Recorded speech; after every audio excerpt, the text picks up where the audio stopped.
let's go, let's go, let's go. Traffic Avenue, the show for me and you. Mondays to Fridays, ooh, the Traffic Avenue. Traffic Avenue, the show for me and you. Mondays to Fridays, ooh, the Traffic Avenue. Flex.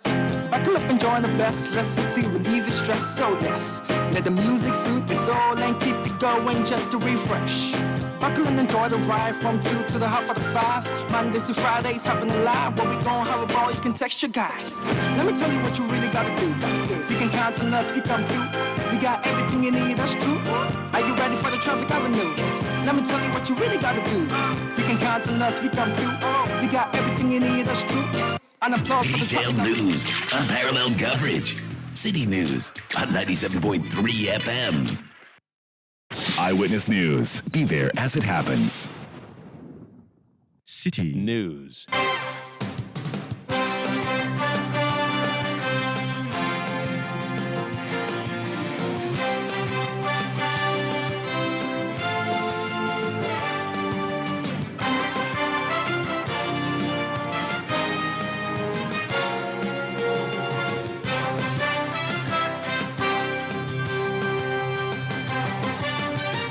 It's 17:30 GMT. This is Eyewitness News on 97.3 Citi FM. I am Umaru, Sanda, Amadu. Tonight, I'm here with Akosua, Otchere. Coming up over the next 90 minutes. Labour reinstated our position when it comes to the pension funds, that all pension funds are exempted, as per the MOU we signed with government. Organized Labour reiterates its opposition to the inclusion of pension funds in the government debt exchange program. And this is coming a day after the government extended the expiry date for the debt exchange program. We'll be hearing from Organized Labour what its fears really are. Meanwhile, the president, Akosua, has designated Labour Minister Ignatius Bafewa as minister responsible for pensions. We'll hear what that really means. And later on Eyewitness News, a former member of parliament for Mampong in the Ashanti region, Francis Addai Nimo, has formally announced his decision to contest the flag bearership of the New Patriotic Party. Tonight, we'll find out from him why he keeps going at the same job year on and year in, year after. Stay with 97.3 Citi for more of this and many other stories on Eyewitness News. And in business, Ghana Securities Industry Association calls for further clarification on aspects of the new terms in the domestic debt exchange program, and Senior Tax Services Manager at KPMG calls for the introduction of performance indicators to ensure the Independent Tax Appeals Board delivers on its mandate. That's in 50 minutes with Michael Ogbodu from the business desk of Citi FM and Citi TV. Eyewitness News is live across Ghana on a number of affiliate stations, including in the Western region on Premier 100.5 FM and Sky Power 93.5 FM and Beach 105.5 FM. All these are in Takrady. In the Bono region, we're on Greener 95.9 FM in Sunyani. In the Ashanti region, on Orange 107.9 FM in Kumasi. In the Eastern region, on Right 90.1 FM in Somanya. In the Volta region, on Holy 98.5 FM in Aflao. Northern region, we are on Dasuma 99.1 FM in Yendi. Upper East, we are on Word FM 88.3 in Zuarungu. And in Upper West, we are on Bugli Radio 88.6 FM in Uwa. Do send us your reactions to the stories you're bringing you. On WhatsApp, the number to send your message to is 0549 986 996. 0549 986 996. You can also send tweets using the hashtag Citi Newsroom. You can also watch Eyewitness News on Facebook. We are streaming live from our studios in number 11 Dr. Martin Loop in Adabraka in Accra. In case you are having difficulties tuning in your radio, you're not available to listen to us through the radio set, do so by going on to Facebook and listening into Eyewitness News, watching the live stream that we are broadcasting for you. Eyewitness News is coming to you from our studios in Adabraka. in Accra. Let's settle for details of our stories now. And the first one has to do with organized labor. It is still opposed to government's debt exchange program, the inclusion of pension funds. We'll talk about that shortly. But before then, the Minister for Employment and Labor Relations and Member of Parliament, the Honorable Ignatius Bafwewa, made an announcement today when he appeared before the Public Accounts Committee of Parliament, which announcement is that the President had designated him as a minister in charge of pensions in the country. Since the publication, many people have been asking the question, where is this coming from? Why is the President creating a new ministry at this time? So I called him up just before I came on Eyewitness News, and I mean the Minister for Employment, Ignatius Bafwewa, and asked him to explain what the mandate to him was by the President. Listen.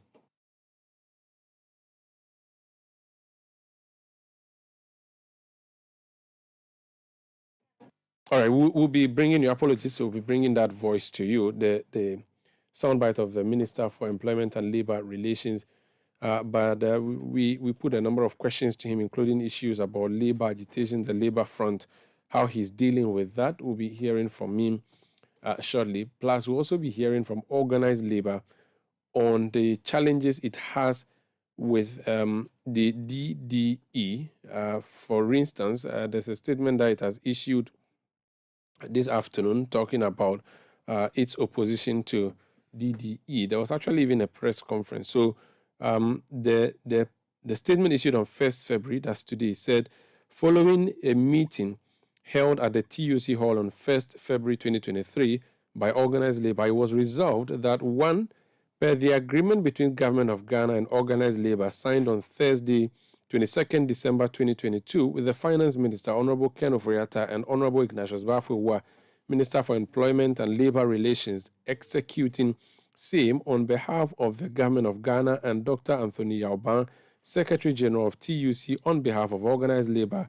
Paragraph 1, as stated as follows, quote, government has decided to grant exemption to all pension funds in the DDE program, unquote.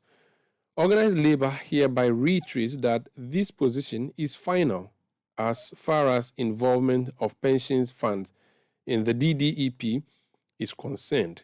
By this, organized labor and all our pension schemes are not participating in any DDE program as per the aforementioned exemption from government.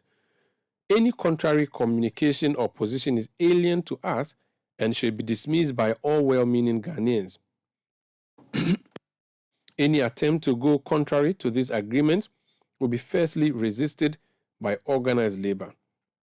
We assure all workers of Ghana that organized labor will continue to safeguard the interests at all times. So that's a statement signed by Dr. Anthony Yauban, Secretary General of TUC, and Dr. Isaac Vampuardo of CLOCSAG, who is chairman of the forum, as well as Mr. Ken Kumsin, who is Deputy Secretary General of the Ghana Federation of Labor. So the domestic debt exchange program was due to elapse yesterday. It was supposed to expire yesterday. The government has since done an extension, and that extension is what is actually triggering this decision of organized labor.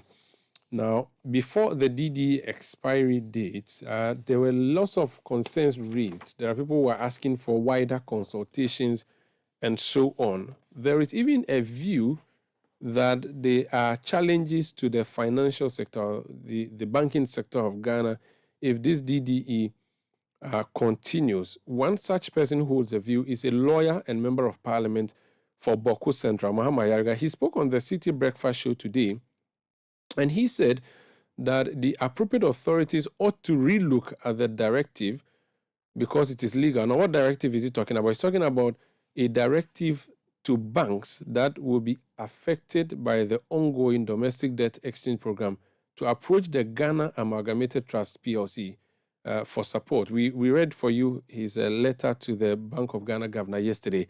This morning, Bernard Avle was able to speak to him on the breakfast show. Let's listen.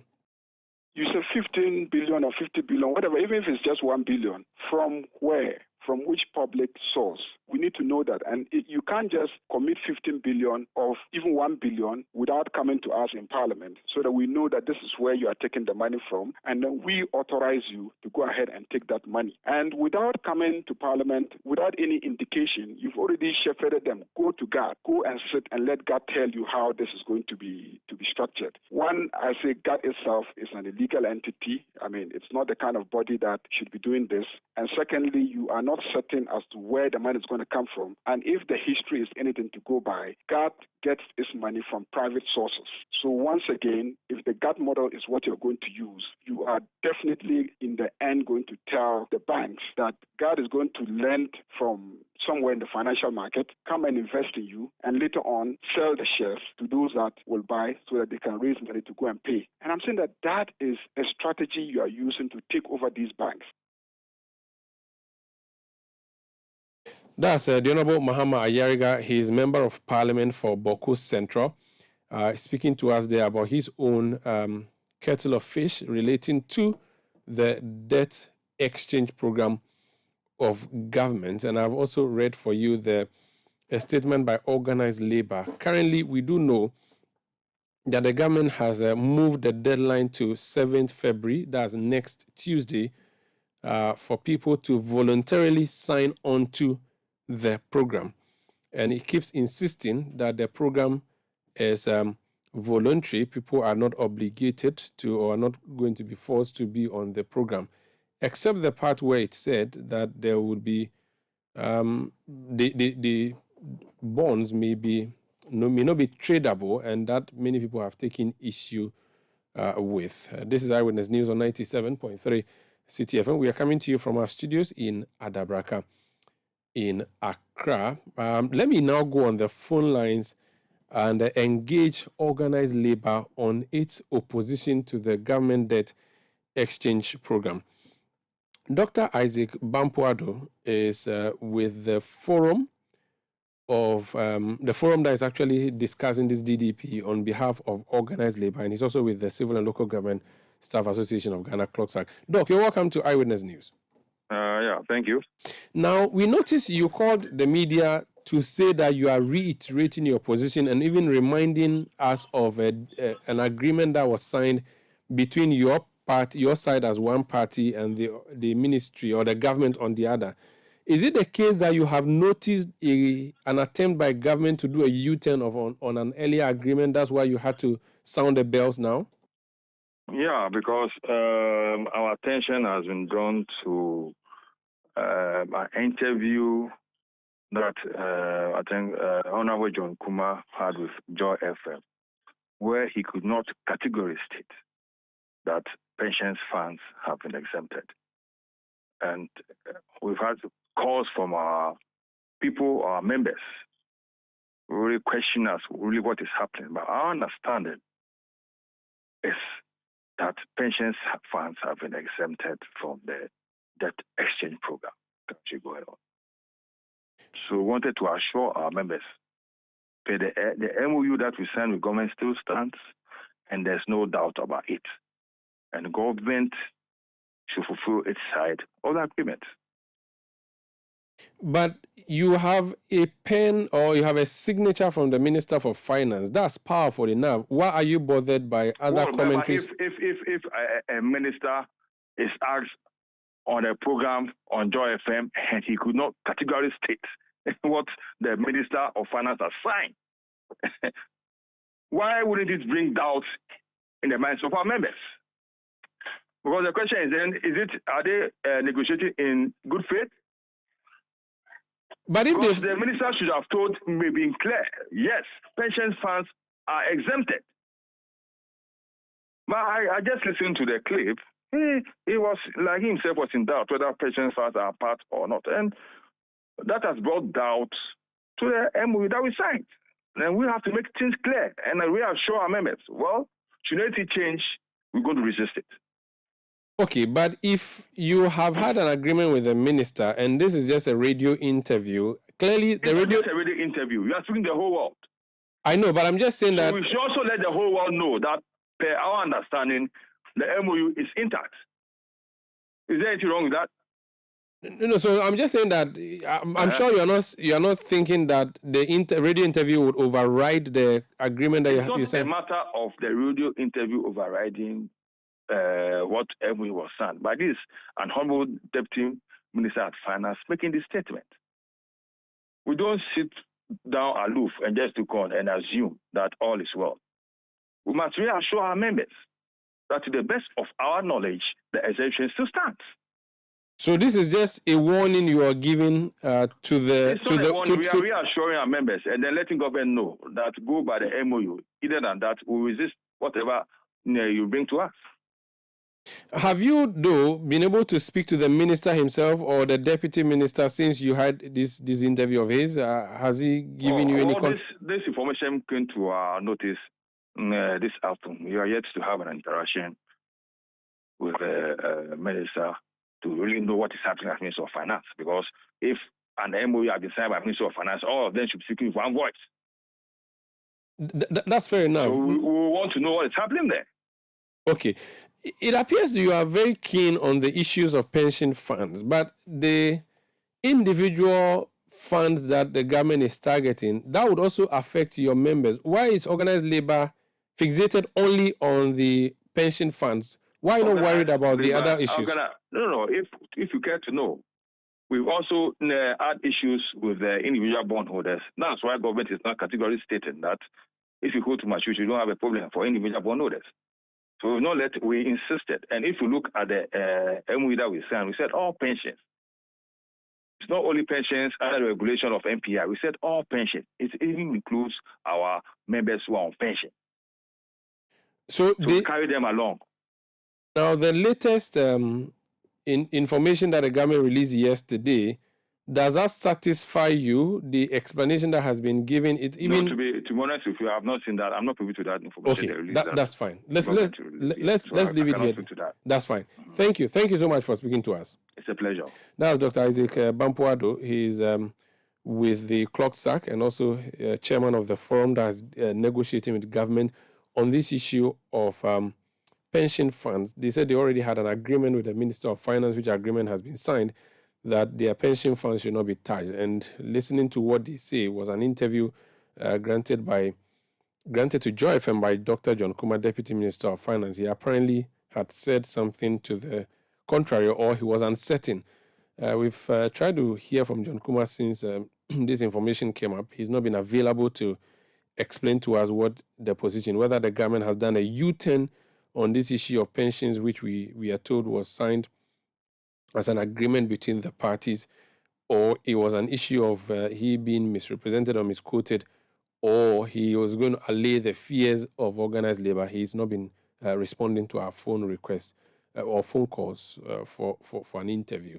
So that would be it for now on the issue of organized labor and the DDE. However, other stories making the headline is that the Minister for Employment and Labor Relations is now the minister who has been given the special duties to take care of issues having to do with pensions. When we come back from this break, you hear his explanation, what exactly the president tasked him to do. Eyewitness News. Be there as it happens. Agrunayide, football from around the world. Fili on HD Plus from 17 January 2023. Score HD is available only on HD Plus channel 151. Ajwapa, what's all this condom business? Oh, I've told her over and over again that she won't get pregnant, and she's still insisting. Oh, isn't she the same person who said we would not have sex till we go out for at least 2 years? Eh? For all this time? Oh, and she still can't trust me enough? Abba, when I try to do something small, no, condom this, condom that. So handsome man like me, she probably thinks I have HIV. Using a condom will protect you and your partner. Condoms are effective for protection against a wide spectrum of STIs and HIV infection. Don't take risks. Use a condom every time. Always come prepared. This advert is brought to you by the Ghana AIDS Commission. One Ghana, pet. Just one Ghana, one Ghana. Yo, bro, I beg, make you give me correct shock absorber. Or make I do video concept, then take the Gaussian P for the engine show you. Hey, yawa humache. Every morning you the tear calls, they browse. Actually, something they there. Hey, Tago, the way town make hot, and grow best one if you no po. If it be you where you get Vodafone 1 Ghana promo them out, 20 minutes talk time to call all networks, where you start get data and 1 gig from 5 a.m. to 11:59 a.m. Bye. Anka you go do pass me self, Ankasa. You dial star 530 hash. Make we enjoy. You go fit subscribe as many times as you want. Yes, plantain. Yo, sweet Ama, take this by Vodafone 1 Ghana bundle. Moku vibe plus video calls and things. You catch the vibe. Early morning, 5 a.m. sharp. Vodafone, further together. More. It's something we're promised a lot these days. But what does more actually look like? Well, in Emirates Economy, it's endless entertainment on the biggest screens in the sky plus live sport. That's more. Gourmet cuisine that gives you a taste of your destination, served with free-flowing drinks. That's more. Special meals and toys for kids to keep your little explorers happy. That's more. So whichever way you look at it, more really does mean more in Emirates Economy. Fly Emirates. Fly better. Let your voice be heard on Eyewitness News on Facebook at facebook.com/Citi97.3, Twitter at twitter.com/Citi973, and Instagram at instagram.com/Citi973 with the hashtag Eyewitness News. This is Eyewitness News on 97.3 Citi FM broadcasting from Adabraka in Accra. Let's now hear from Minister for Employment and Labour Relations, the Honorable Ignatius Bafwewa. He has been given an additional mandate as minister to be responsible for pensions. Many people interpreted that to mean that a new ministry has been created by President Akosua. So we called him up. I spoke to him just before we came on air. Listen. It is true that I was at the Public Accounts Committee hearing today, and the chairman asked this question about which minister has the responsibility to oversight SMIT. Then I read a letter I received from the presidency authorizing me to do that. So it's not any new thing. I remain as the Minister for Employment, except that I have an additional responsibility of oversighting the pensions department. This letter from the president, when did you receive it? Yeah, it's dated 30th January. So is this year? 23, yeah. And specifically, what was the term of reference that the president gave you?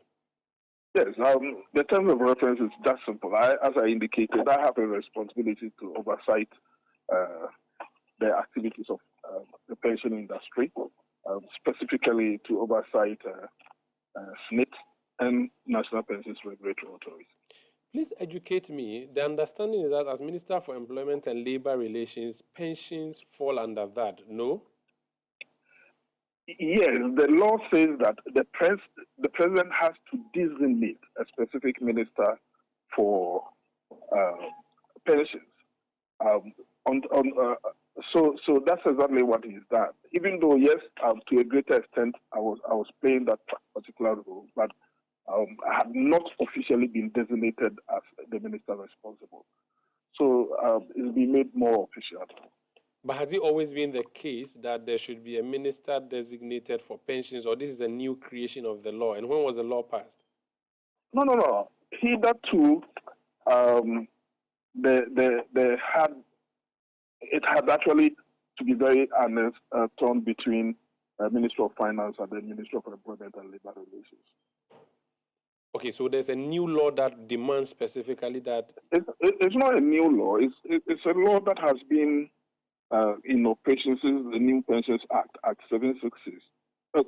Act 766 of 2008, the National Pensions Act.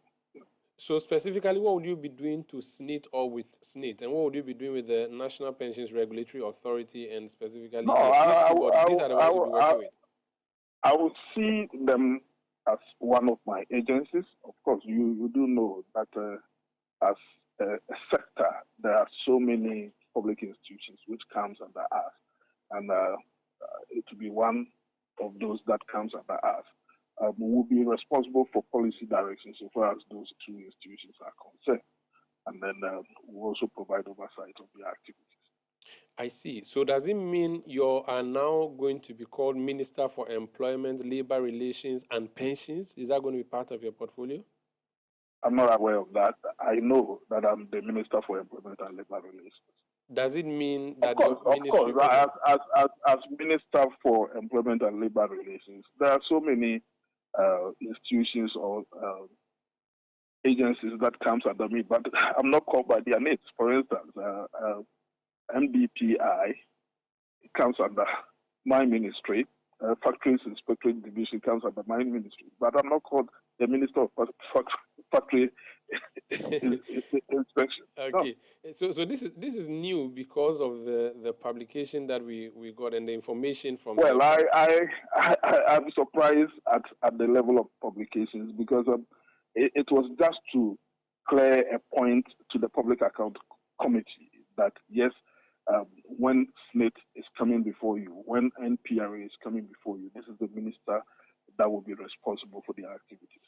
Does it mean that you then are going to have a few more specs, as a minister supervising a different sector, or everything that you were entitled to hold, nothing would be added to you? Let me tell you, even as a member of parliament, and also doubling as a minister of state, I have chosen to be on my parliamentary path. You don't, I hope you get me. You don't take ministerial salary and specs. You do parliamentary one. Yes, and there's no way I can take double. Oh, okay. So you had the option of choosing to be paid as a minister or as a member of parliament, and you chose to be paid as a. Yes, you can choose. You can choose to be on the payroll of parliament, or you can choose to be on the payroll of a minister of state. And you have been minister for 6 years. You remained as MP. Yes, and I have also been a minister, an MP all that while. So, and I prefer that, and I'm okay with that. So, what services does the ministry give you? Maybe a driver, a security man, or get all these things from Parliament? No, as a member of Parliament, I'm not entitled to a driver. Yes, I'm entitled to a security, and my security that I moved with was given to me by Parliament. I have not taken an additional security as a Minister of State. Okay. Any reason you are doing that? Are you trying to tighten your belt because the economy is tough, or this is just a personal position? Well, this is not something I did only yesterday. Okay. As you said, I've been a minister for 6 years, and anybody that has been so close with me will attest to the fact that I'm still using my security attaché as when I was in Parliament those days. I see. Finally, before I let you go, it's not every time we get you to have a conversation with you. Now that I have you, just to ask you, the issue of the agitations at the labor front, do they give you headaches as minister supervising the sector? Because there are times they go on strike for some issues that are not even related necessarily to their work. For instance, the last time they were going on strike because their pension funds will be touched, and then you would have to deal with them. How are you surviving that very turbulent sector of the government? No, certainly as a human being, if I say that I am not in a way affected by such actions, then I would not be realistic. They do, such agitations do come, but it takes cool minds and cool heads to be able to handle such issues. I thank God so far we have been able to handle all issues that have come up, and to the best of my knowledge, I can say that I've not been stressed in any way at all. That's the Minister for Employment and Labor Relations, Honorable Ignatius Baffoe, was speaking to us on that new designation given him by the president to deal with issues having to do with pensions, where he's going to have responsibility and oversight over the Social Security and National Insurance Trust, SNIT, as well as the National Pensions Regulatory Authority, the NPRA. Let's move on to some other stories now. Akosua. Yes, the consumers of water and electricity are not excited about the increase in utility tariffs, which has taken effect today, February 1, 2023. The Public Utilities and Regulatory Commission announced a 30% increase in electricity and 8.3% for water. Reasons for the approval of the increase have been attributed to the cedi depreciation, the soaring inflation, and also power generation issues. Here are some consumers speaking to Citi News. It's like our leaders are not thinking about us. You increase it today. Don't be surprised if tomorrow they come back telling us, you know what, the dollar has gone up again. They still want to increase it. What are they doing? For sure, it's affecting our lives because eventually you'll be compelled to increase your prices and stuff. And imagine someone knows very well, when I come to, this barber shop, I'll be charged this amount of, cedis. And you come and all of a sudden we tell you, oh, Charlie, it's not so again. How would you feel? Maybe you've not planned for it. We have to sit down and think about it. Maybe we are going to increase our price or something. Some of them, not all of them, some of them will complain because, everybody and how he works and everything. So some of them will complain that the price is more. So maybe you should reduce it or something. Yeah. You heard some consumers of electricity and water speaking to Citi News on the latest tariff increment. Now, a family of 3 has been burnt to death in a domestic fire at Ibuakwa in the Trimanuabeja municipality of the Ashanti region on Wednesday morning. The unfortunate incident involved a 28-year-old mother, Abigail Manu, and her 2 daughters, Nora Yeboah and Philippa Yeboah, who were 9 and 6 years respectively. According to eyewitnesses, 2 other family members in the house were able to escape, but the 3 were trapped inside and were burnt to death in the process. An eyewitness, Stephen Wundomo, has been narrating the incident to Citi News. I was right in front of where the incident happened. I heard a woman shouting. So I quickly rushed there. When I got there, I saw that there is a fire in the house. So we heard some sound in one of the room that yeshu, we are burning. So we were trying to break and enter and rescue them. But so we heard them screaming? Yeah. So when we use sticks and hammers we tried to break the door, but we couldn't. Because of security wire, they use some wood to block the back of the door. So we couldn't break through. So, but we were able to rescue the landlord's wife and the last born, which is about 12 years. We were able to rescue those ones. But the landlord's firstborn, who is 28 years, and the daughters, they are 2. So that means the landlord's grandchild. So the daughter and the grandchildren, so they were 2, 9 years and 6 years. So the daughter is a seamstress. She's 28 years. So we were not able to break and enter. So later on, we saw that the fire was too much. We called fire service about 45 to 1 hour time before they came. By that time, we were able to quench the fire by some tenant brought pumping machine that we used to pump water from a septic tank to quench all the fire. So when we got where they are, we saw a gas cylinder there. So we don't know either it's through that gas cylinder or electrical problem or coil, we don't know. So we were trying to ask the landlord, either they said they were having a coil there, but mosquito coil there, but she's crying, she couldn't talk. So that why we don't know what brought the fire. Stephen Wundomo is an eyewitness to a fire incident that happened at Ibuakwa in the Ashanti region. Now, on 7th January 2025, President Akosua would have ended his tenure as president of the land, having served 2 terms. Constitutional obligation on him to serve not more than 2 terms. The New Patriotic Party, the party that brought him to power, would have to choose a new flag bearer to lead it into election 2024. There are a lot of people who are jostling for that particular position. And today, one of them, Francis Addai, launched his campaign. We'll talk about what he said at the campaign. But before then, let me speak to our correspondent at the presidency, Sami Wiafi. He covered Nana Addo Dankwa Akufo-Addo as a candidate and covering him now as president. Sami, just by way of quick analysis and recollection, we know the key people who have expressed their interest, either privately or publicly, that they want to run for office. Some have done the launching, some have not done. So what Francis Addai has done today, he's the second person to officially do a launch, isn't he? Yes, it is. Who else has launched? Alan did that a few days after he resigned from government.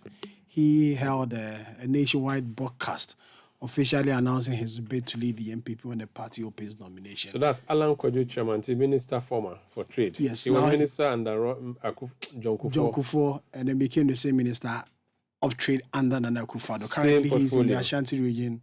Or more or less, he started campaigning already. Okay. And he's in the Ashanti region meeting party delegates on this particular matter. So you mean that the party has allowed for people to start campaigning? No, unofficially, the party has not. The party meets tomorrow. The NEC and the National Council will meet tomorrow, God willing, where they will announce a formal date for the presidential primaries and the parliamentary primaries, and also announce a date where the nomination will be open and who are supposed to file, the date of closing nomination and the like. So officially, you will say that what they are doing is illegal, in quote. You will say it's illegal because the party is yet to open nomination. After tomorrow's meeting, that's when the party will officially announce the date for all these activities. So is Alan doing like rallies or is just meeting with delegates? More or less, his camp has not described it as a campaign though, but those of us who've been in politics and been students of politics, you know when someone is campaigning or not. But he calls this particular tour homecoming tour of the Ashanti region because he considers Ashanti region to be a home region for him. So it's more or less coming home. But you see party people welcoming him. You know, he's been interacting with a lot of them. I understand that today he moved from the Ashanti region to the Bono region, one of the regions in the Bono area there, also meeting party delegates as far as this particular primary is concerned. 2 weeks ago, we also engaged the Honorable Joe Gatti. He's former Minister for Railway, former Deputy Speaker of Parliament. He has also declared his intent. And I think Dr. Kofi Konedo Apreku also spoke here on Eyewitness News, also explained why he was in the contest. And he was in that contest of 2007 when there were 17 of them. And this time around, he's also trying to run again. Who else is running? So the vice president, even though he's yet to officially announce, you know, people close to him have said that he's going to contest.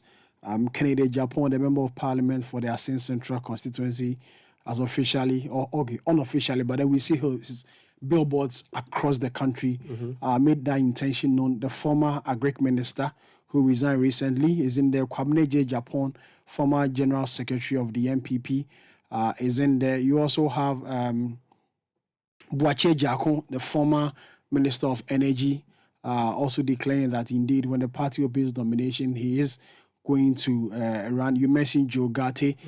So, you know, if Konedo Apreku should also present himself, which he has done a couple of weeks ago on Citi, the number will come up to, I think, 9 or 10 people who have officially declared their intent to lead the MPP. Have you mentioned Ejaku from Eastern Region? Ejaku has, yes, I have mentioned Ejaku already. He was one of the 17 aspirants, if you remember, in 2017 when the party was looking for a replacement to former President Kufuor. At that particular primary, he had only 10 votes in 2007. Kwabena J. Japan is in there. He also had just 9 votes in the 2007 primaries. So all these people are making another attempt to, one way or the other, lead the MPP, since the party will not be electing Nana Akufo-Addo again as presidential candidate in the 2024 general election. But Addai, he did well the last time, didn't he? Addai was, I think, number 3. Out of 5. Out of 5. When the party decided to cut down. Yes, I think that was in 2014 when the party decided to cut down from the 17 as we saw in 2007 to 5. So after the 2007 primaries, the party was a bit worried. So if you remember in 2009, there was a National Delegates Conference where the party amended portions of its constitution to cut down the number of presidential aspirants from a huge number to 5. So with this number that we have now, which is 10, and more people will declare their intention, believe you me, when the party officially opens nomination, the same process will be used or adopted to cut out the number to 5. So this is how it's going to be done. When the number is more than 5, as the constitution of the party requires, there's going to be a special delegates conference, which will cut down the number to only 5. So the individuals who will come number 1, number 2, number 3, number 4, number 5, automatically qualified for the main primaries. Okay. Those who come 6, 7, 8 to the last number are automatically disqualified from the race. So the first 5 will go into the main Congress to elect a presidential candidate, where over 150,000 delegates of the party will do the election to get replacement to Nana Akufo-Addo. Very well, thank you so much, Samir Yafis, our correspondent at the presidency. We can now listen to Francis Addai Nimo, former MP from Mampong, who has declared today that he wants to be flag bearer of the NDC. And he was there with Dr. Nyaho Tamaklo, who endorsed him. Listen. Would it not be the best solution here? Be a fresh, new face, a face that nonetheless brings the needed experience and maturity with both the private and public sectors, whilst also beaming with hope and enthusiastic energy to serve the Ghanaian people. In my opinion, the prevailing circumstances of our party now require a new face as the next presidential candidate.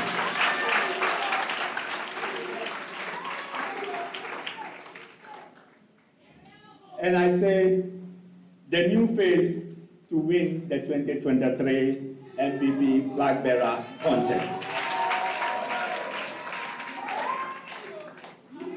Mr. Chairman, it is important before proceeding further to point out the characteristics of the new face to win and what characteristics that new face must possess or should offer to the NPP rank and file and to the Ghanaian people. These characteristics will generate vibrant enthusiasm with the rank and file members of the party. We are all poised for the revival, for the revitalization, and the rejuvenation of the NPP, and thereby enabling us to break the 8. I hope you can agree with me that these characteristics should include, but not limited, to the following. 1, just being a natural unifier. That new face must just be a natural unifier, not an artificial unifier.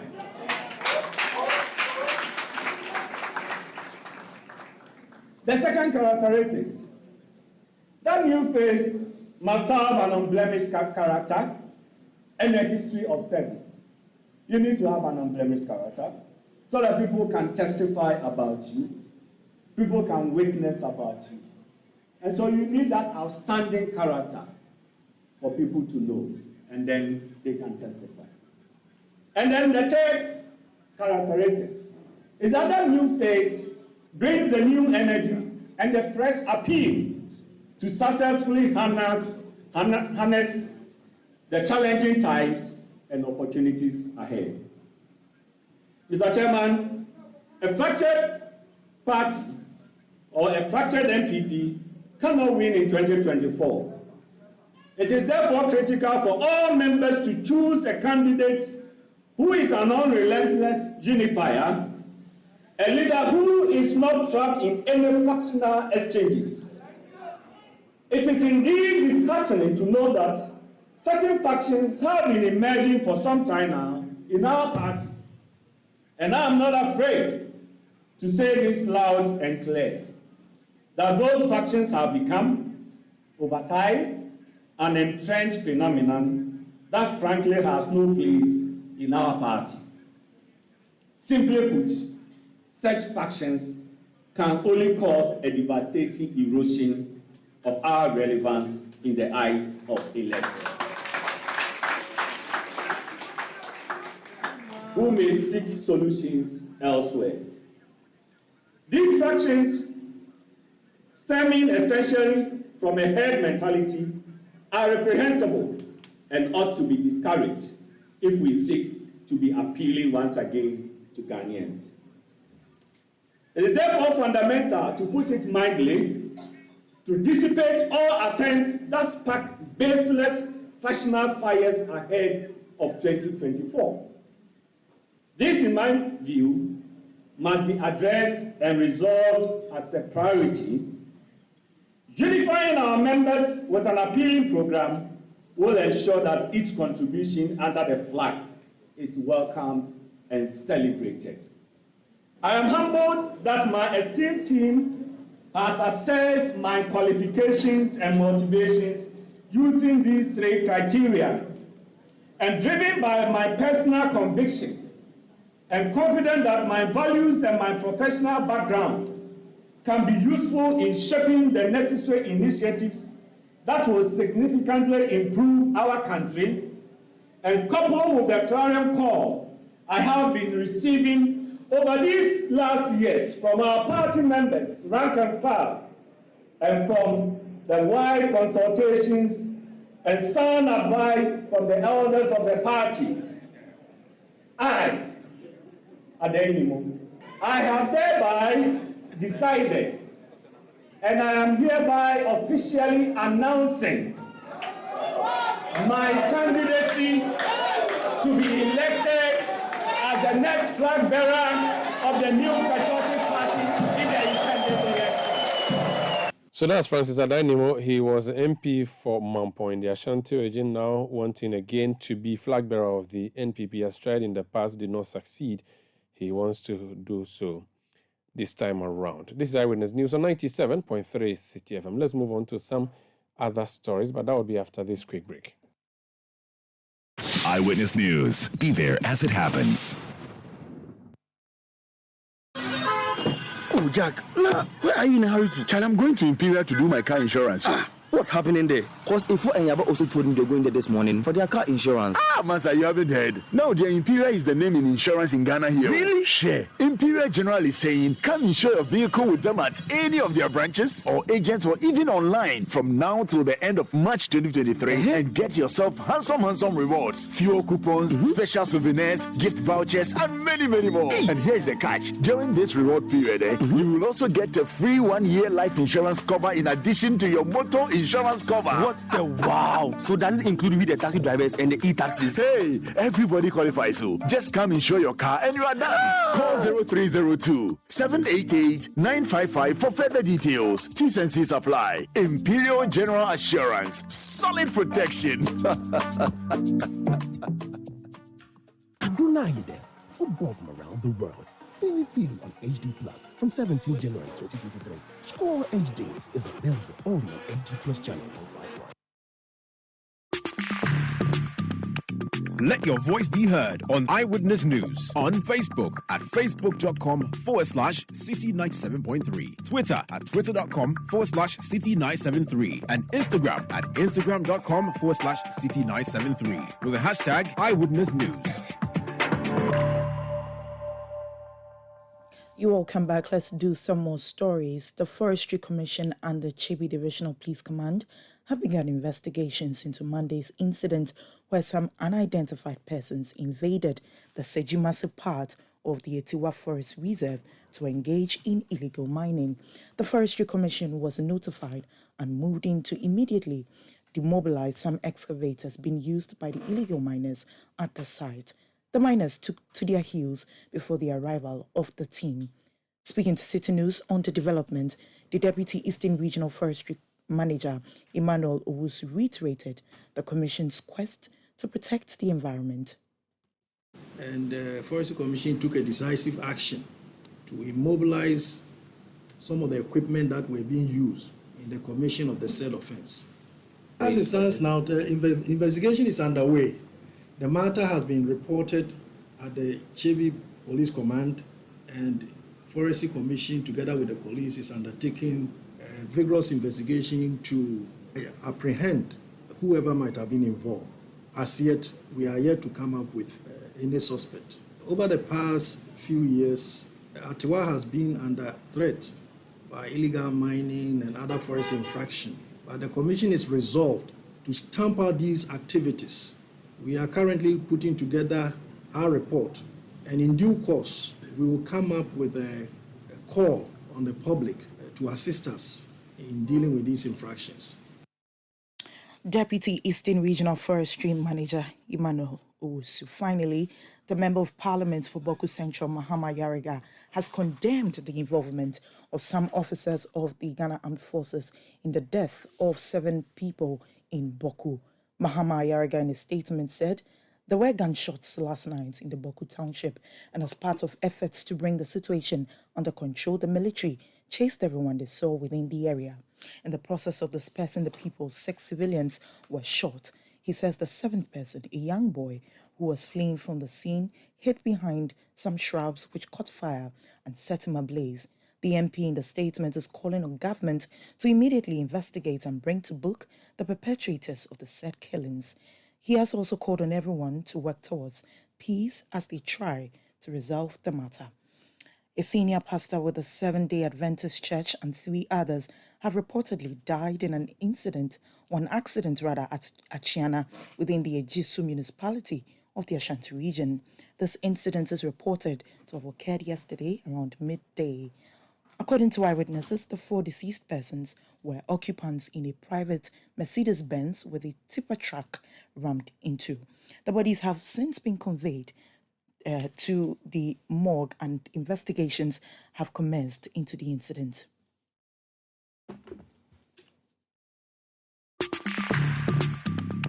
Let your voice be heard on Eyewitness News on Facebook at facebook.com/Citi97.3, Twitter at twitter.com/Citi973, and Instagram at instagram.com/Citi973 with the hashtag Eyewitness News.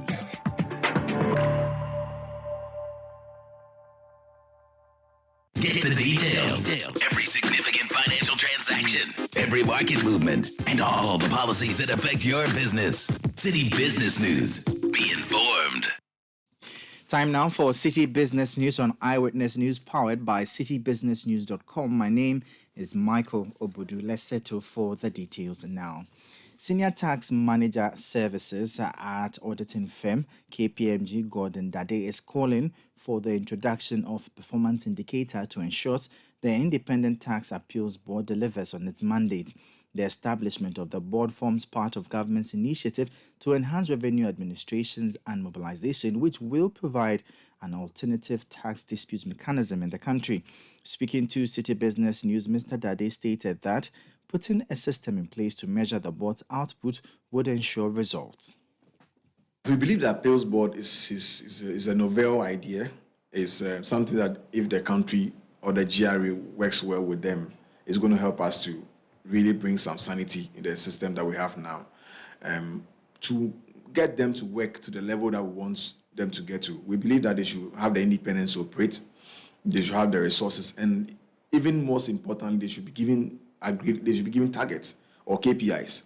So for instance, if they have about 500 cases that are reported to them, how do we ensure that these 500 is being heard timeously? Okay, so they should agree some KPIs with them, and there should be somebody who is measuring those KPIs so that they don't throw the cases to them and then, we don't see results. But to let them really work, we expect that the government should provide them with the resources, the tools. They should have the room to operate in terms of independence and also agree clear KPIs with them. And we believe that once these things are done, we'll see some growth when it comes to our tax revenue, obviously because compliance will go up, and that should give government some room. That was Senior Tax Services Manager at auditing firm KPMG, Gordon Dade. Away from that, despite reaching an understanding with the Ministry of Finance on the new terms of the Domestic Debt Exchange Program, the Ghana Securities Industry Association has stated that it is going to seek further clarification on some aspects of the program.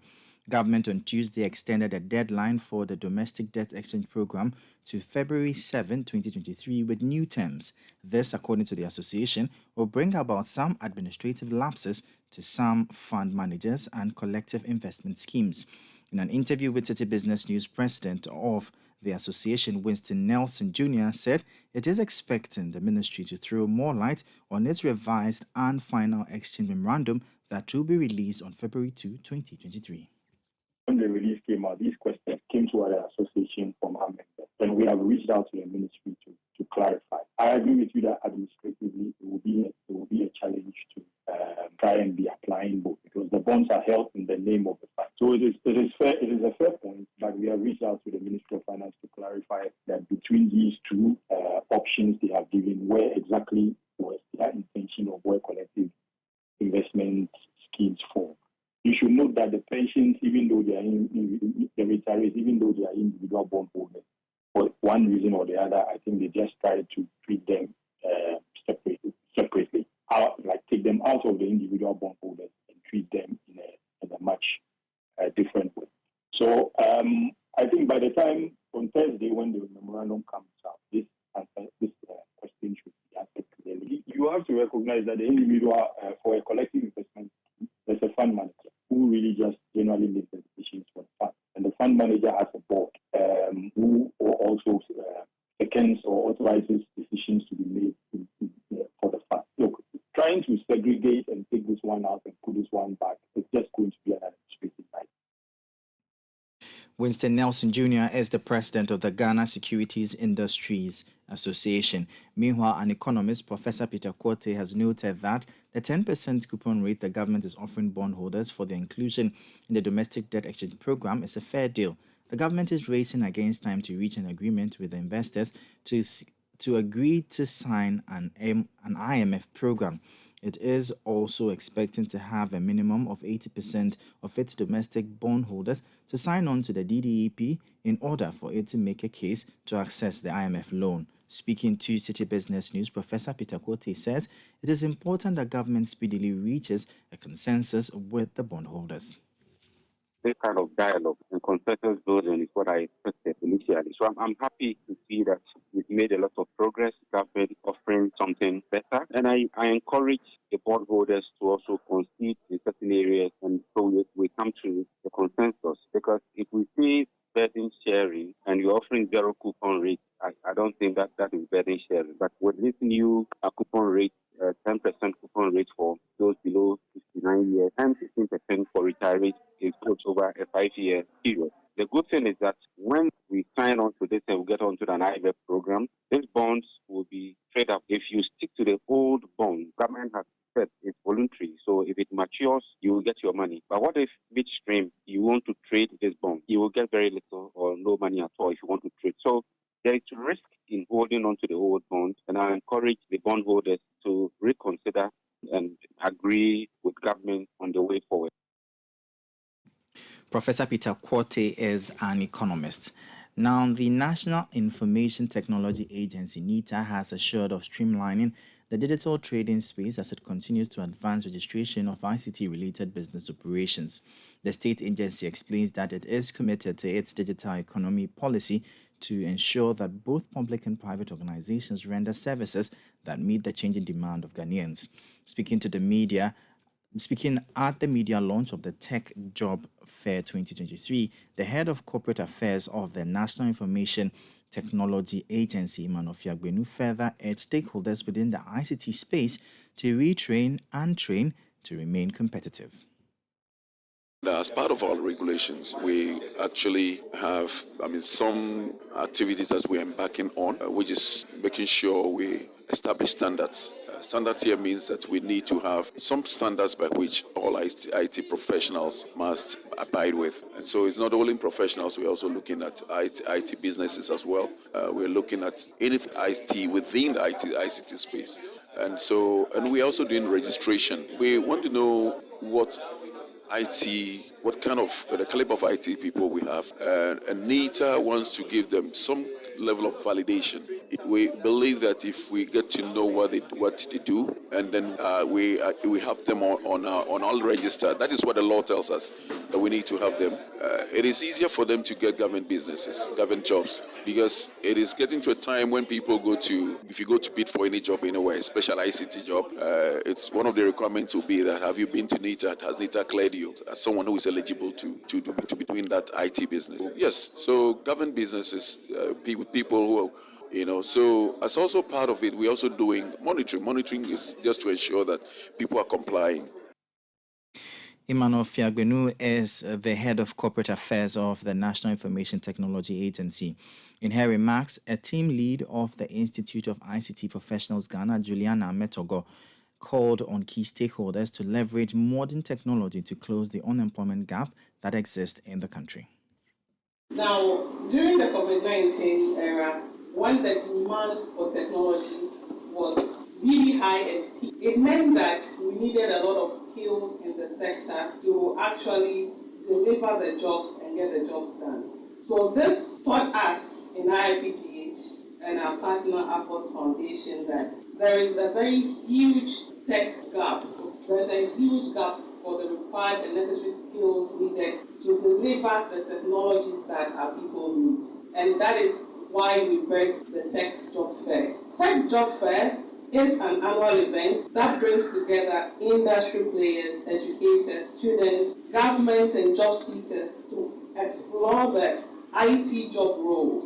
The fair is used to exhibit current ICT-related jobs, the openings in various industries, and also to help other stakeholders to understand the necessary and the required skills to be able to land a role in ICT. That was a team lead of the Institute of ICT Professionals Ghana, Juliana Ametogo. Now, the Concerned Farmers Association of Ghana has debunked claims of child labor in Ghana's cocoa growing sector. This follows a publication by Qatar-based media organization Al Jazeera, whose reporters visited Ohiampenipa in the Amenfi West district of the Western region to file a report on child labor in the country's cocoa sector. Speaking to Citi Business News on the matter, the president of the association, Nana Obuade Boateng Bonsu, said the publication by the international media house is false. The general public and Ghanaians have to reject that. We, the farmers, don't do that. We are not in such an act. I have taught the length and breadth of this country. There's nothing like a child labor. It is not true. If the child is not at school, he's supposed to be at the farm. That is our culture. You can't go to the farm and leave your child at home. And now, this kidnapping and a whole lot of things, and then this teen pregnancy, and then this small things, another thing that is happening. You can't leave your child at home. And then looking at these children, if they are talking about child labor, what are the activities that the kids were doing? When you go to the Western world, they are even doing child labor more than what we are doing here. Go to India, go to the other countries and see the kind of job that they are using children to do. Very hard work. We don't have that here in Ghana. Well, that is their main motive of just doing it, because now we have the Chinese that they are coming out with their cocoa. We have other countries that they are also doing the cocoa. They want to find a way just to blacklist Ghana from selling to buy their cocoa, maybe the other thing, right? All these documentaries that is coming out and other things, it's a falseful documentary. It is a falseful documentary which the government of the day have to react, because it is tarnishing the image of our country. Because I have been to the Western region, there's nothing of that sort. Nana Obuade Boateng Bonsu is the president of the Concerned Farmers Association of Ghana. That's all for Citi Business News on Eyewitness News. It was powered by your most comprehensive business news website, citibusinessnews.com. My name is Michael Obudu. Thank you for listening. Up next is Point Blank.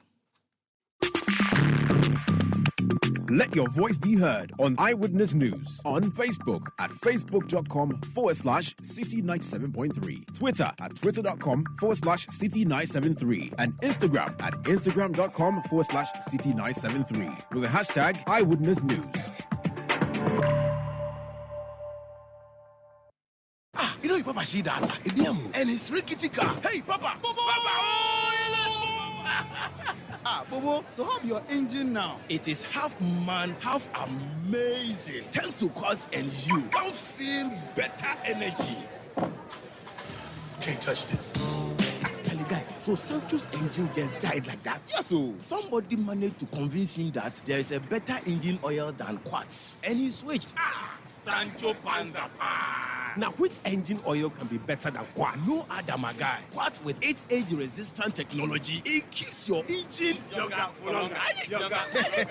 Now you know. Have you guys seen the new bottle design? It's superb. Quartz 9000 from Total Energies there improves fuel efficiency. Why do you think Mr. Mane and Logoso have taken the Quartz Nation movement World Cup like that? Sorry, Chairman Omani. Chairman. Quartz. Keep your engine younger for longer. There's something special happening at Heritage Christian College. Their bustling campus is right in the heart of Amasaman, just behind the Olympic Stadium. And it will amaze you what they are doing there. Heritage Christian College is churning out academic excellence with their comprehensive range of degrees, including Bachelor of Business Administration programs, IT, and theology. Don't forget to ask about their professional programs and short courses. What makes Heritage special? Heritage Christian College takes the academic experience further than ever with one laptop per student, flexible fee payment, entrepreneurial training with financial support, all delivered by a caring faculty working to develop your character and your intellect. Admissions are in progress, so call today on 054 7777 731 and get accepted. For more information, go to hcuc.edu.gh. Heritage Christian College, a university educating compassionate entrepreneurial leaders. My man, I heard there's a new app on the streets that does it all for you. Really? How is that possible? Charlie, I also could not believe it too. But I downloaded the app and I'm telling you, I was able to chat with my friends, make video calls, and... Well, we know of many apps that can do that. Oh, let me finish, la. I was also able to listen to the latest songs, play games, and read the latest sports news. For real? Yeah, and I can send and receive money from the app.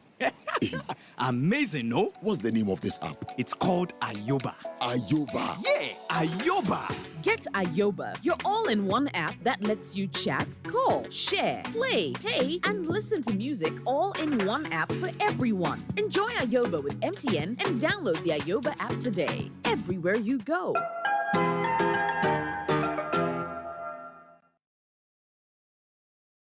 Eyewitness News. Be there as it happens.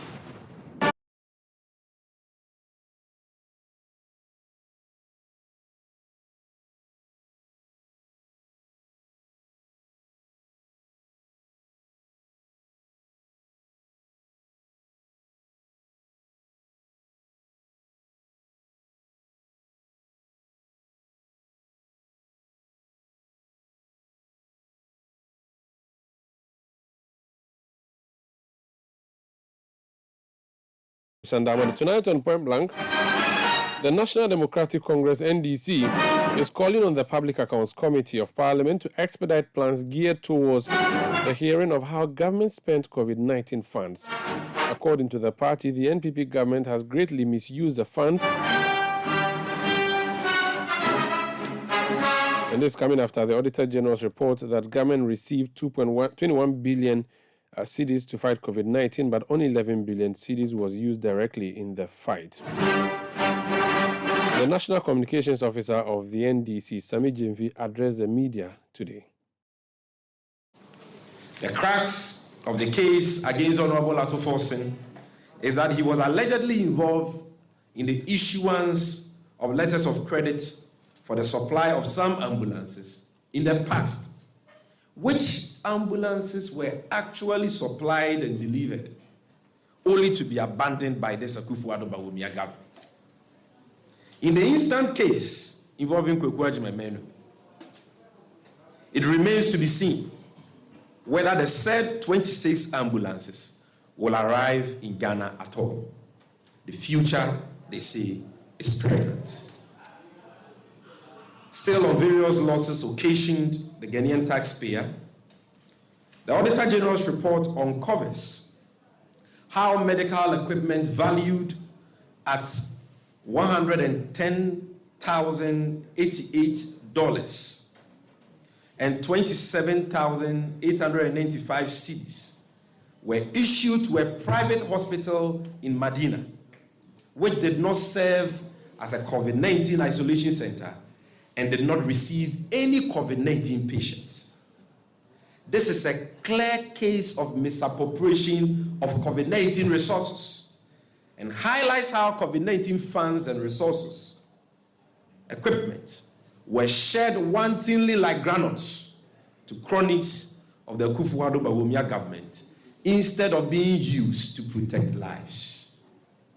In similar vein, the Auditor General's report reveals how medical equipment valued at $247,404, which were procured and received at the central medical stores and subsequently issued to some specific health facilities, did not reach the health facilities. In other words, the medical equipment vanished. Ladies and gentlemen, to all intents and purposes, this was a create, loot, and share arrangement in which officials of government, people we have elected to protect us, our duty bearers who we pay with our taxes, created schemes and procured medical equipment for personal gain under the guise of fighting COVID-19 instead of saving lives. Number 7, ladies and gentlemen, the free-for-all abuse of COVID-19 funds, as gleaned from the Auditor General's report, took the form of various shady schemes. One of such underhand dealings was the case of over-invoicing by the National Food Buffer Stock Company. The Auditor General found, through his investigations, that between April 2020 and September 2020, the company received 3 payments totaling 42.2 million Ghana cedis. That is some 420 billion old Ghana cedis. Whereas way bills from various institutions which received these supplies amounted to only 40.8 million Ghana cedis, thereby leading to over-invoicing of 1.4 million Ghana cedis and over.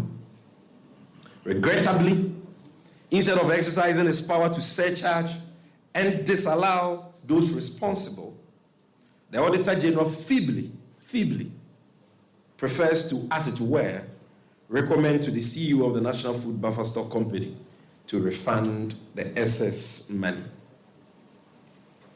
This we find very objectionable. We hereby serve notice to the CEO of the Buffer Stock Company to, in his own interest,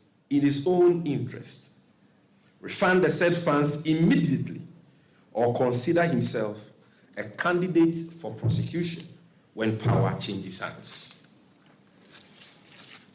Friends from the media, one of the most bizarre findings of the Auditor General had to do with cash payments by the Ministry of Gender, Children and Social Protection, totaling 11.9 million Ghana cedis, some 110 billion Ghana cedis, old Ghana cedis, to caterers who provided hot meals during the 3 weeks of partial lockdown, which monies were all retired with honor certificates. It is quite obvious, even to the uninitiated, that the resort to honor certificates, if you say honor certificates, or that, for example, you are buying food from a restaurant. So, Hejia Bintu of Class Media goes to Popeye and say, I'm ordering 1,000 packs of fried rice. And when she goes to her superiors at the workplace, she doesn't show her superiors with any receipts from Popeye that shows that she actually bought 1,000 packs of fried rice and was supplied with 1,000 packs of fried rice and actually delivered the 1,000 packs of fried rice to the workers of CMG. But rather, write something on the paper. That is what is called honor certificate. That, oh, indeed, 1,000 packs of fried rice were bought and supplied. That is all. no invoice, no receipts for hot meals which cost the ordinary Ghanaian a whopping 11.9 million Ghana cedis. And we are talking about just some 2 Jimmy rice with egg without meat served to few people in Kumasi, Akosua, and Accra during 3 weeks of partial lockdown.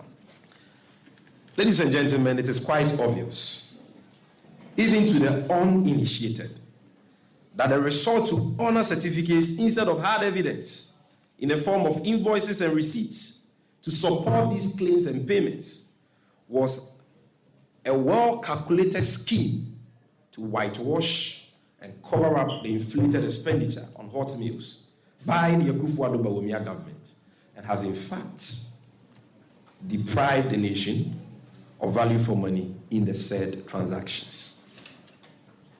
According to the Auditor General, his office could not authenticate the cash payments because they were supported with mere honor certificates and lacked internal checks, resulting in the possibility of payments being made to persons who may not have provided any service. And this is coming from the Auditor General, not Sami Genfi or the NDC. But ladies and gentlemen, what is most shocking is a related finding by the Auditor General that there were no honor certificates prepared for payments totaling 5.6 million Ghana cedis out of the 7.9 million Ghana cedis paid to caterers at the headquarters of the Ministry of Gender, Children and Social Protection. This is a clear case of broad daylight thievery, if not robbery, which must not go unpunished. So, in the case of the 11.9 million, at least they were charitable to Ghanaians to have produced honor certificates.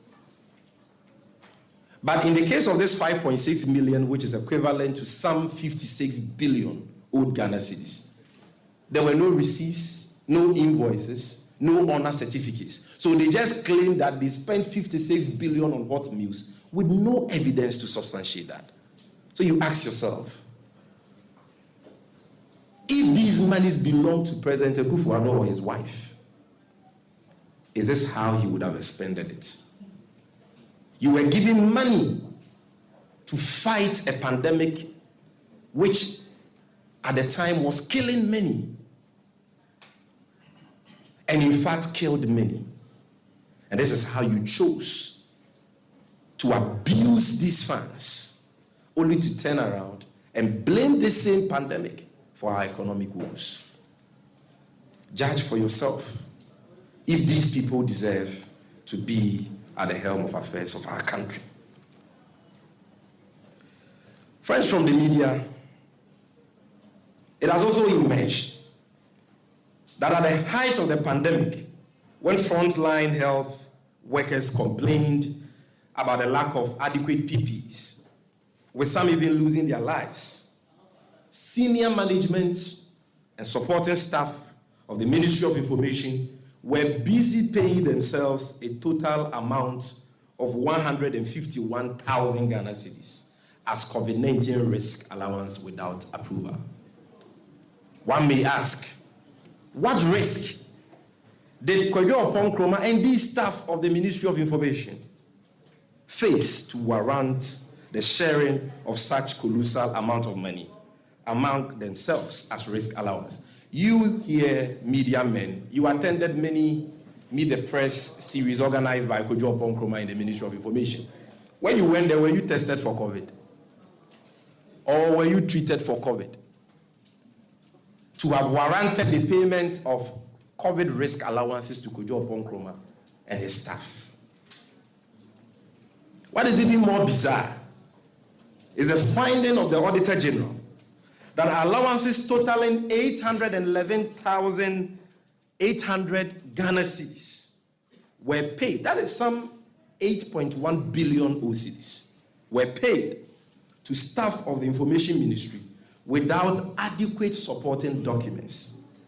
The Auditor General noted that apart from expenditure memos and sign sheets, there were no activity or program reports to support and authenticate these allowances. It goes without saying that the Ministry of Information and its staff must immediately refund these unjustifiable payments to the state or be held to account. And I don't know whether Kojo Oponkroma is still in Ghana. I've been checking his Twitter page and his social media handles to see what he has to say about this damning revelation. But I am yet to see any response from him. He doesn't deserve to be in the position he currently finds himself in if these findings of the Auditor General are true. Ladies and gentlemen of the press, the Auditor General also found that COVID-19 related payments were made to various service providers, totaling 543 million Ghana cedis. That is some 5 trillion old Ghana cedis, outside of the Ghana Integrated Financial Management Information System, GIFMIS, in clear violation of Regulation 61 of the Public Financial Management Regulations 2019, LI 2378. Clearly, these illegal payments were deliberately made by officers of the Finance Ministry in order to obviate the strict rigors and scrutiny of the GIFMIS system. There is no doubt about the fact that this illegal act of the Akosua government has deprived the state of value for money as far as the said payments are concerned. Number 11. Quite strangely, ladies and gentlemen, the Auditor General also found that contrary to Regulation 78 of the Public Financial Management Act, the Ministry of Local Government made payments from COVID-19 funds totaling 285,135 cedis on 10 transactions not related to COVID-19 activities at all. Again, number 12, the Auditor General found that between April 2020 and November 2020, the Ministry of Health made 23 payments, totaling 4.5 million Ghana cedis to various suppliers for the supply of food items to the Pentecost Center and the Pantai Isolation Centers to cater for COVID-19 patients. Further scrutiny by the Auditor General disclosed that out of the total payments made, 3.7 million Ghana cedis, equivalent to some 37 billion old Ghana cedis, were fully acquitted and substantiated, leaving a difference of 765,459 cedis unaccounted for. Friends from the media, the Auditor General further noted that a company known as Modern Security Printers was awarded a contract to print 929,550 pieces of educational posters at a cost of 4.3 million Ghana cedis, and to conduct public education on COVID-19 safety protocols for students for an amount of approximately 1.4 million Ghana cedis. Shockingly, the Auditor General did not find any report or evidence that supports the execution of the so-called public education. Yet, these monies have not been retrieved for the people of this country. This unaccounted payment is a clear case of financial loss, a clear case of stealing from the people of this country, which must be retrieved without delay. Additionally, the Auditor General found that contrary to the express provisions of the Public Procurement Law, the Ministry of Health, without approval of the Central Tender Review Committee, increased the cost of 5 contracts with total contract sum of 24.2 million Ghana cedis by 4 million Ghana cedis through variation orders. Similarly, the Auditor General established that the Ministry of Health entered into 4 contracts for the supply of PPIs at a cost of 9.2 million Ghana cedis. That is some 92 billion old Ghana cedis through single source procurement without the approval of the board of the Public Procurement Authority. Number 15, and lastly, the Auditor General, ladies and gentlemen, also noted that in line with update number 6 of the President's address to the nation of 9th April 2020, non-governmental organizations and individual private water sellers provided free water services to their clients and customers at various MMDAs. However, a review of COVID-19 free water bills at the Community Water and Sanitation Agency disclosed that there were no actual water bills generated and submitted to the agency by the NGO and private individual water providers to support their claims. The Auditor General could not verify the bill and validate the dubious payment of a whopping 37.6 million Ghana cedis. That is some 370 billion old cedis by the Ministry of Finance. So you heard government announce free water. Some NGOs and private water suppliers said they were going to supply communities without pipe-borne water or outside the reach of Ghana Water Company Limited with free water. These companies have water meters. And so it should have been very easy for the government of Ghana, if it cared about the people of this country, and if they were interested in the judicious utilization of public funds, it should have been very easy for them to say, bring your water bills so that we pay you. But that is not what Alhaji Bawumia and President Akosua did. They simply asked the water suppliers, what is the production capacity, the daily production capacity of your machine? How many people live in the community you supply them with water? They just multiplied it and paid without seeing any water bill. This can only happen in Akosua-Addo's Ghana. This cannot happen in any civilized jurisdiction, that the whole government will pay for water without seeing water bills, when the suppliers of that water have water meters. This, I don't know how to describe it.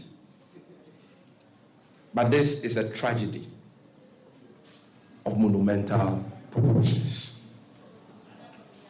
Distinguished friends from the media, while time will not permit us to discuss all the startling details contained in the report of the Auditor General, the above disclosures are quite scandalizing to say the least. It is very clear that while COVID-19 may have been a national health disaster for Ghana, it was a bonanza and an avenue for officials of the Akosua-Addo government and the New Patriotic Party to engage in the most obscene plundering of state resources never seen before in Ghana's history. You may recall that at the height of the pandemic in 2020, an audio recording of one Madam Felicia Tete, a former MCE and parliamentary candidate of the MPP in the Sagnerigu constituency in the northern region, emerged with grim details about how she, as a parliamentary candidate, was given a whopping 100,000 cedis, that is equivalent to 1 billion old Ghana cedis, of COVID funds, while another 200,000 Ghana cedis, 2 billion old cedis, was given to her constituency chairman. I'm sure most of you have heard this, but some may not have heard. And some of the people watching us may not have heard. So for the avoidance of that, we will play to you just 1 minute of that audio so that it can go on public record. And those of you who have not heard will know how COVID-19 funds were distributed. We will play that after we take the questions. By simple extrapolation and arithmetics, and by parity of reasoning, about 82.5 million Ghana cedis of COVID-19 funds were doled out to New Patriotic Party parliamentary candidates and constituency chairmen in all 275 constituencies across the country.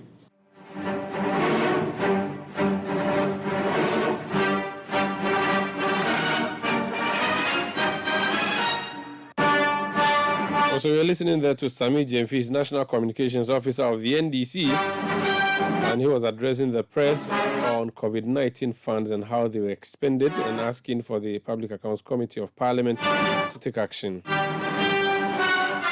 That will be for tonight's edition of Eyewitness News. My name is Umaru, Sanda. Amadu. Production by Bevlin London. The technical support from Daniel Squashi and new media support from Edwin Kwakofi. We return tomorrow at 17:30 GMT. Thank you for listening. Good night.